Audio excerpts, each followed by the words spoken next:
السلام عليكم ورحمة الله تعالى وبركاته. أعوذ بالله من الشيطان الرجيم. بسم الله الرحمن الرحيم. قال هذا صراط علي مستقيم إن عبادي ليس لك عليهم سلطان إلا من اتبعك من الغاوين وإن جهنم لموعدهم أجمعين لها سبعة أبواب لكل باب منهم جزء مقسوم. அமன்னா பில்லா ஸதகல்லாஹு மௌலானல் அலீம். அல்லாஹ் இப்லீஸை பார்த்து சொன்னான், இதுதான் என்னுடைய நேரான பாதை. நிச்சயமாக என்னுடைய அடியார்கள், அவர்கள் மீது உனக்கு எந்த அதிகாரமும் இல்லை, உன்னை பின்பற்றி செல்லக்கூடிய வழிகேடர்களை தவிர. நிச்சயமாக ஜஹன்னம் இருக்கிறதே ஒட்டுமொத்த வழிகேடர்களுக்கும் வாக்களிக்கப்பட்ட இடமாக இருக்கிறது. அதற்கு 7 வாயில்கள் இருக்கின்றன. அவர்களில் ஒவ்வொரு வாயிலுக்கும் இனம் பிரிக்கப்பட்ட பகுதியினர் இருக்கிறார்கள் என்று வல்ல அல்லாஹ் ஃபஸஜதல் மலாயிகத்து குல்லுஹும் அஜ்மஊன் என்கிற அந்த வசனத்திலிருந்து ஒரு 10 வசனங்களை இறக்கி வைத்திருக்கிறான். ஷைத்தான் இப்லீஸ் நமக்கு பகிரங்க விரோதியாக இருக்கிறான். மக்களுக்கு விரோதிகள் இருப்பார்கள், எதிரிகள் இருப்பார்கள். சில சமயங்களில் யார் எதிரி என்பது நமக்கு தெரியாது. ஆனால் சைத்தானை பொறுத்தவரை அல்லாஹ் கூறுகிறான், அதுவும் முபீன் என்கிறான், பகிரங்க விரோதி, மிகவும் கவனமாக இருக்க வேண்டும் என்று. ஆதம் அலைஹிஸ்ஸலாத்து வஸ்ஸலாம் அவர்களுக்கு சஜ்தா செய்யும்படி அல்லாஹ் பணித்த போது ஏற்க மறுத்து விட்டான். ஏற்க மறுத்ததின் விளைவாக எடுத்தறியப்பட்ட சைத்தானாக ஆகிவிட்டான். அல்லாஹ்விடத்தில் ஒரு வரமும் வாங்கியிருந்தான். யா அல்லாஹ், கியாம நாள் வரை நான் மக்களை வழிகெடுத்து கொண்டிருக்க வேண்டும், அதற்கு நீ எனக்கு வரம் தான். அல்லாஹ் ரப்புல் ஆலமீன் அந்த வரத்தை தந்தான். தந்ததோடு என்னுடைய முஃலிஸான அடியார்களை நீ ஒன்றும் பண்ண முடியாது என்று சொல்லிவிட்டான். எனக்கு நெருக்கமான அடியார்கள், அவர்கள் மீது உனக்கு எந்த ஒரு அதிகாரமும் கிடையாது, ஒன்றும் பண்ண முடியாது என்று அல்லாஹ் சொல்லிவிட்டான். நல்லோர்களை அவன் ஒருபோதும் வழிகெடுக்கவே முடியாது. அவர்கள் உஷாராக இருப்பார்கள், எச்சரிக்கையாக இருப்பார்கள். ஆதம் ஹவ்வா அலைஹிஸ்ஸலாம் அவர்களையும் கூட அவன் வழிகெடுத்தான் என்று சொல்ல முடியாது, வசுவாசை உண்டாக்கினான், அவ்வளவுதான்.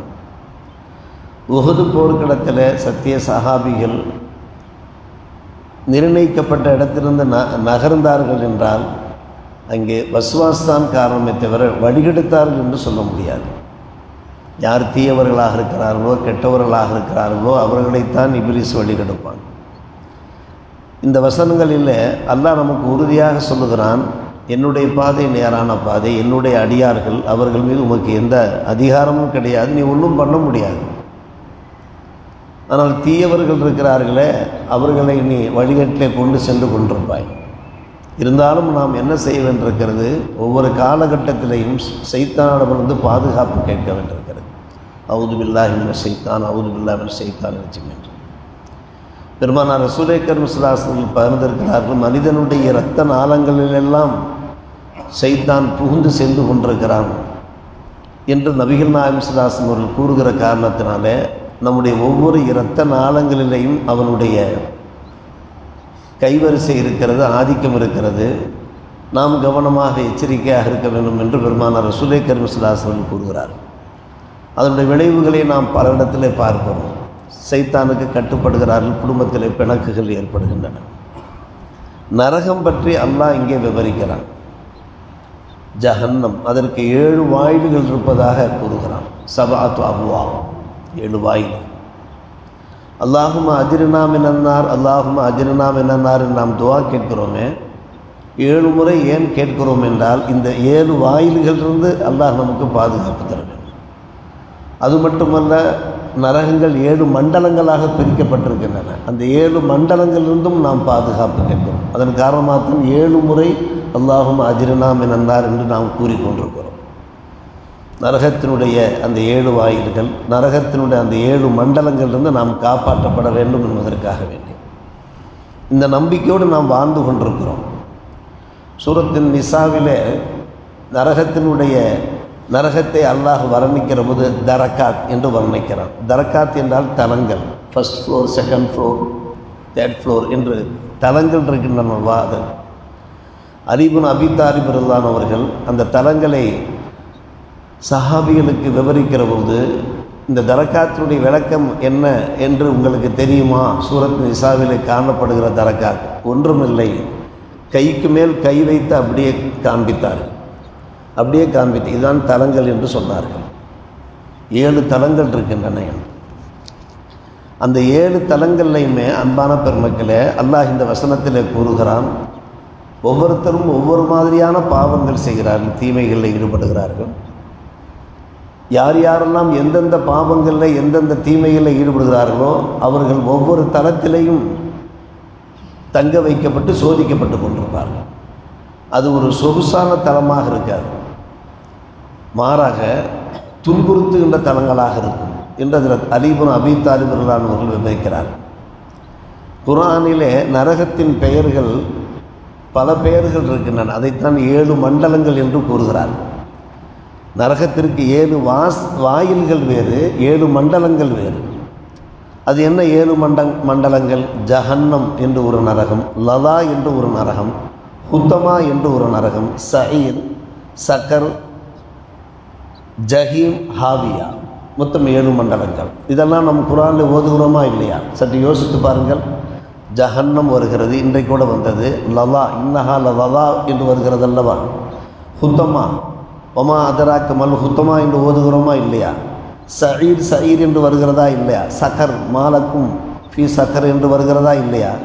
ஜஹீம் என்கிற வார்த்தையை நாம் அதிகமாக கேட்கிறோமா இல்லையா? ஹாவியா. இந்த 7 மண்டலங்கள் அருமை சகோதரர்களே. அந்த 7 மண்டலங்களில் ஜஹன்னம் என்கின்ற மண்டலத்தில் தான் முஸ்லிம்கள் தள்ளப்படுகிறார்கள். எந்த முஸ்லிம்கள்? பாவம் செய்த முஸ்லிம்கள். அல்லாஹ் பாதுகாக்க வேண்டும். ஜஹன்னம் என்பது முஸ்லிம்களுக்காக ஒதுக்கப்பட்டது. முஸ்லிம்கள் என்றால் அல்லாஹ் பாதுகாக்க வேண்டும், நல்லவர்கள் அல்ல, தீயவர்கள். முஸ்லிம்களே பாவங்கள் செய்யக்கூடியவர்கள் இருக்கிறார்கள், குற்றம் செய்யக்கூடியவர்கள் இருக்கிறார்கள். ஆனால் ஒரு குறிப்பிட்ட காலம் வரை அவர்கள் ஜஹன்னம் நரகத்திலே துன்புறுத்தப்பட்டு சோதிக்கப்பட்டு இம்சிக்கப்பட்டு அதற்கு பின்பு அவர்கள் சொன்ன அந்த கலிமாவின் பரக்கத்தினால் வெளியாக்கப்பட்டு விடுவார்கள். அடுத்து அன்பான பெருமக்களே, லதா என்கின்ற அந்த நரகத்தில் தான் யூதர்கள் உள்ளே புகுத்தப்படுவார்கள். ஹுத்தமா என்கிற நரகத்திலே நசாராக்கள் பூத்தப்படுகிறார்கள். அடுத்து சயீர் என்கின்ற நரகத்திலே சுவாபியின், குர்ஆனிலே சுவாபியின் என்று வரும். சாபியின் நட்சத்திரங்களை வணங்கக்கூடியவர்கள். அவர்கள் அன்பான பெருமக்களே சயீர் என்ற நரகத்திலே பூத்தப்படுகிறார்கள். நெருப்பை வணங்கக்கூடியவர்களை சக்கரிலே அல்லாஹ் கொண்டு போய் சேர்க்கிறான். இணை வைக்கக்கூடியவர்களை ஜஹீமிலே கொண்டு போய் சேர்க்கிறான். ஒமா அதராக்க மாஹியா, ஹாவியா என்று நாம் ஓதுகிறோமே, அந்த ஹாவியாவில் தான் முனாஃபிக்குகள் தள்ளப்படுவார்கள். 7 மண்டலங்கள்லையுமே 7 சாரார், 7 வகுப்பினர் தள்ளப்படுகிறார். இதெல்லாம் குர்ஆன் கூறுகின்ற உண்மை. அன்பான பெருமக்களே, இதை நாம் நம்முடைய கற்பனை கிடையாது.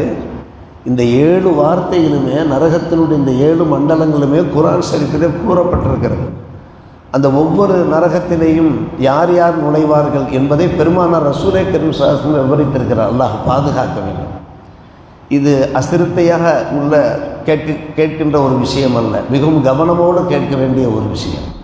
இந்த நரகங்களில் தான் அல்லாஹ் நம்மையும் நம்முடைய குடும்பத்தினரையும் நம்முடைய சமுதாயத்தையும் பாதுகாக்க வேண்டும். ஒரே ஒரு நிகழ்ச்சி குர்துபியிலே காணப்படுகிறது. பெருமானார் ரசூலே கரீம் ஸல்லல்லாஹு அலைஹி வஸல்லம் அவர்கள் பள்ளியிலே தொழுது கொண்டிருக்கிறார்கள். நாட்டுப்புற பெண் ஒருவர் நபிகள் நாயகத்துக்கு பின்னாலே தொழ வேண்டும் என்கின்ற ஆவலோடு உணர்வோடு என்ன செய்கிறார்கள்? பின்தொடர்ந்து தொழுகிறார்கள். அப்படி தொழுகிற போது என் பெருமானார் ரசூலே கரீம் ஸல்லல்லாஹு அலைஹி வஸல்லம் அவர்கள் தொழுகையில் இந்த வசனத்தை ஓதுகிறார். இப்போது நாம் வாசித்து காண்பித்த வசனம், லஹா சபஅத்து அப்வாப் லிகுல்லி பாபின் மின்ஹும் ஜுஸும் மக்ஸூம். நரகத்திற்கு 7 வாயில்கள், ஒவ்வொரு வாயிலையுமே ஒவ்வொரு இனத்தார் உள்ளே பூத்தப்படுவார்கள் என்கின்ற அந்த வசனம் அப்படியே மயக்கமுற்று விழுந்து விடுகிறார்கள். சப்தம் கேட்கிறது. அந்த பெண் ஒருவர் அவர்கள் சஹாபி பெண்மணி அல்லவா, நாம் ஒரு கண்ணியத்தோடு தான் சொல்ல வேண்டும். மயக்கமுற்று விழுகின்ற சத்தம் கேட்டவுடனே தொழுகை நிறைவுபட்டதற்கு பின்பு அவருடைய முகத்தில் தண்ணீர் தெளிக்கப்பட்டு, ஏனம்மா என்ன ஆனது உங்களுக்கு என்று கேட்கிற போது, யார சொல்ல ஒரு வசனத்தை ஓதி காண்பித்தீர்களே, நரகத்திற்கு 7 வாசல்கள் இருக்கிறதாக, அது குர்ஆனில் உள்ள வாசனங்களா இல்லை நீங்கள் உங்களுடைய வார்த்தைகளா என்று கேட்கிறார்கள் அந்த பெண்மணி. உங்களுடைய வாயிலிருந்து வருகின்ற வார்த்தைகளா, உங்களுடைய ஹதீஸில் உள்ளதா, இல்லை குர்ஆனுடைய வரிகளா? குர்ஆனுடைய வரிகளம்மா. அப்படியானால் யா ரசூலல்லாஹ், எனக்கு பயமாக இருக்கிறது. அல்லாஹ் அந்த நரகத்தின் வாசல்களிலே கொண்டு போய் என்னை தள்ளிவிடுவானோ என்று பயமாக இருக்கிறது. அந்த பயத்தில் தான் நான் அதிர்ச்சியோடு கீழே விழுந்து விட்டேன் யா ரசூலல்லாஹ். நான் ஒரு ஏழை. அவர்கள் சொல்லுகிறார், நான் ஒரு ஏழை யா ரசூலல்லாஹ். என்னிடத்தில் 7 அடிமைகள் இருக்கிறார்கள். என்னிடத்தில் 7 அடிமைகள் இருக்கிறார்கள். எனக்கு அந்த நரகத்திலிருந்து பாதுகாப்பு கிடைக்க வேண்டும். அந்த 7 வாசல்களில் எந்த வாயிலையும் நாம் நுழையக்கூடாது. 7 மண்டலங்களில் எந்த மண்டலத்திலையும் நாம் நுழைவிடக்கூடாது. எனவே நான் 7 அடிமைகளையும் உரிமை விட்டு விடுகிறேன். அவர்களுக்கு விடுதலை தந்து விடுகிறேன். அன்றைய காலகட்டத்தில் அடிமைகளை உரிமை விடுவது என்பது ஒரு மிகப்பெரிய பாக்கியம் பொருந்திய செயலாக கருதப்பட்டது. பெருமானார் ரசூலுல்லாஹி ஸல்லல்லாஹு அலைஹி வஸல்லம் அது ஒரு நன்மையான காரியமாக அறிவிப்பு செய்திருந்தார்கள். எனவே எனக்கு அந்த நரகத்திலிருந்து பாதுகாப்பு வேண்டுமே யா ரசூலுல்லாஹ். கேட்ட மாத்திரத்தில் ஜிப்ரீல் அலைஹிஸ்ஸலாம் வருகை தந்து விட்டார்கள். இந்த பெண்ணுக்கு நரகத்தின் எல்லா வாசல்களும் அடைக்கப்பட்டு விட்டன. அவர் நரகத்திற்கு செல்ல மாட்டார். அவரிடத்திலே சொல்லிவிடுங்கள், அந்த பெண்மணி சுவனவாசி என்று. உடனடியாக அல்லாஹ் அனுப்பி வைக்கிறான் ஜிப்ரீல் அலைஹிஸ்ஸலாம். அந்த நன்மாராயம் அந்த பெண்ணுக்கு சொல்லப்படுகிறது. மங்கை நல்லார் என்பார்கள் அந்த பெண்மணியை பற்றி. மங்கை நெஞ்சை நெகிழச் செய்யும் மங்கை நல்லார் என்கிற தலைப்பிலே இந்த நிகழ்ச்சியை தாங்கள் பார்த்திருப்பீர்கள். நெஞ்சை நெகிழச் செய்யும் மங்கை நல்லார் என்று. அன்பான பெருமக்களே, அந்த பெண்மணி ஒரு நாட்டுப்புற பெண்மணி என்றால் ஒரு கிராமத்து பெண்மணி. அந்த கிராமத்து பெண்மணியினுடைய இதயத்தில் அந்த அளவுக்கு அச்சம் இருந்திருக்கிறது. இந்த வசனங்களில் அந்த அளவுக்கு ஒரு நம்பிக்கை இருந்திருக்கிறது. நம்பிக்கை வேண்டுமல்லவா? நாம் நரகத்திலிருந்து பாதுகாப்பு பெற வேண்டுமல்லவா? நம்ம அனைவருக்கும் சொர்க்கம் கிடைக்க வேண்டுமல்லவா? எனவே இந்த வசனம் கிட்டத்தட்ட 10 வசனங்கள் இது பற்றி தான் சுற்றி சுற்றி வருகிறது. பசந்தன் மலாய்க்கிட்டு கொள்ளும்போலிருந்து நாம் நரகத்திலிருந்து பாதுகாப்பு வேண்டுமோ வல்ல அல்லாஹ் நம் எல்லோருக்கும் சொர்க்க பாக்கியத்தை தந்த புரிவானாக. வாஹித் தாவானா அல்ஹம்துலில்லாஹி.